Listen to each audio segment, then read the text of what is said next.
మంత్రి జూపల్లి కృష్ణారావు చేసిన వ్యాఖ్యలు రాజకీయ వర్గాల్లో హాట్ టాపిక్గా మారాయి. వచ్చేసరి కాంగ్రెస్ పార్టీ అధికారంలోకి వస్తుందో లేదో తెలియదని, తాను గెలుస్తానో లేదో కూడా చెప్పలేనని ఆయన అన్నారు. అందుకే తాను ప్రజలకి హామీలు ఇవ్వడం లేదని, తన వంతుగా ప్రయత్నం మాత్రమే చేస్తానని స్పష్టం చేశారు. ఆయన వ్యాఖ్యలు ప్రస్తుతం చర్చకు దారితీశాయి.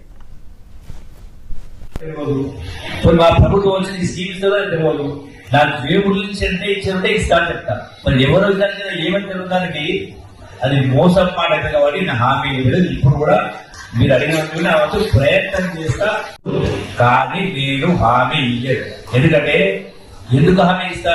నేను గెలుస్తున్నా లేదు నాకే తెలియదు. పోనీ గెలిచినా మా పార్టీ గెలిచలేదు మాకు తెలియదు.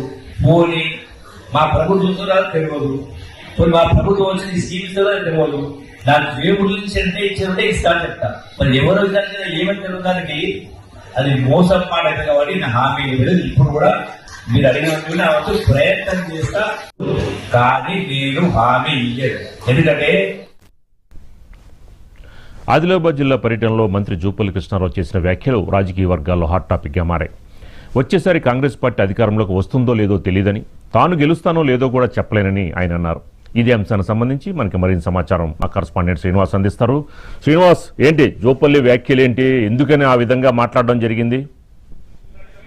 రాజు, ముఖ్యంగా ఆదిలాబాద్ జిల్లా పర్యటనలో భాగంగా జూపల్లి కృష్ణారావు చేసినటువంటి వ్యాఖ్యలు ఇప్పుడు తెలంగాణ వ్యాప్తంగా సంచలనం లేపుతుందని చెప్పుకోవచ్చు. ముఖ్యంగా ఆదిలాబాద్ జిల్లా బోధు నియోజకవర్గంలో అక్కడ ప్రజలు కొన్ని హామీలు ఇవ్వాలనుకోవడం జరిగింది. అభివృద్ధికి సంబంధించినటువంటి కొన్ని నిధులు కేటాయించాలి, జిల్లా ఇన్ఛార్జి మంత్రిగా ఉన్నారు కాబట్టి. అంతేకాకుండా కొన్ని డబుల్ బెడ్రూమ్ ఇల్లు కూడా అదనంగా కేటాయించాలని చెప్పేసి మంత్రి దృష్టికి తీసుకురావడం జరిగింది. ఈ సందర్భంగా మంత్రి కొన్ని ఆసక్తికరమైనటువంటి వ్యాఖ్యలు చేయడం జరిగింది. నేను హామీలు ఇవ్వను, నా నియోజకవర్గంలో కూడా ఎప్పుడు హామీలు ఇవ్వను, పనులు చేసుకుంటూ పోతాను అని చెప్పే ప్రయత్నం చేయడం జరిగింది. అందులో భాగంగా కొన్ని ఆసక్తికరమైన వ్యాఖ్యలు చేయడం జరిగింది.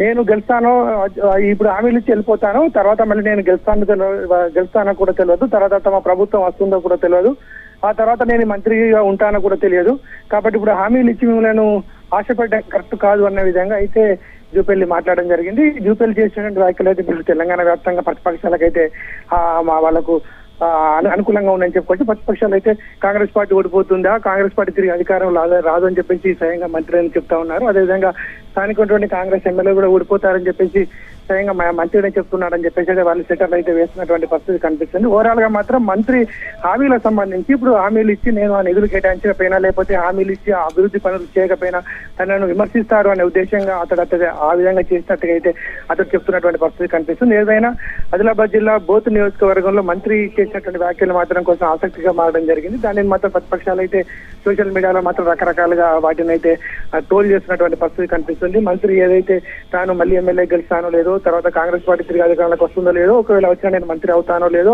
తర్వాత మీకు ఇచ్చినటువంటి హామీ నెరవేరుతాయో లేదో అనే విధంగా మాట్లాడిన నేపథ్యంలో మాత్రం మంత్రి చేసినటువంటి వ్యాఖ్యలను అయితే ఇటు ప్రతిపక్షాలు ముఖ్యంగా బీఆర్ఎస్ కావచ్చు, బీజేపీ కావచ్చు, అదేవిధంగా సోషల్ మీడియా ద్వారా అయితే సెటర్లు వేస్తా ఉన్నారు. ఇప్పుడు మంత్రి మాట్లాడినటువంటి వ్యాఖ్యలు మాత్రం తెలంగాణ వ్యాప్తంగా మాత్రం చర్చకు దారితీస్తుందని చెప్పుకోవచ్చు. రాజు, రైట్, థ్యాంక్ యూ శ్రీనివాస్.